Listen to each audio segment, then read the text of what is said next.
තෙත් කලාපීය පරිසරය තුල විල්ලු හා ඕවිටි ආශ්‍රිතව වැඩෙන ඉතා දුර්ලභ පැලෑටියකි කඳුලැස්ස. සෙන්ටිමීටර 8ක් පමණ ප්‍රමාණයකින් යුත් මෙම පැලෑටිය මාංශභක්ෂක ශාකකුලයට අයත්ය. පැලෑටියෙන් ඉහළට එසවුණු කුඩා පුෂ්පය කෘමි සතුන් ඇද ගැනීම සිදු කරයි.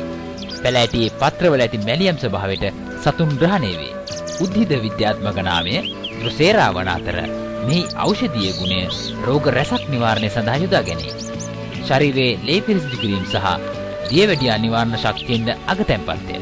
කුඹුරු ආශ්‍රිත ඉඩම් ගොඩ කිරීම, වගාවන් සඳහා කෘමිනාශක බහුල වේදීම, තෙත්වීම් වලින් මෙය වඳ වෙමින් යාමට හේතුවක් වී ඇත.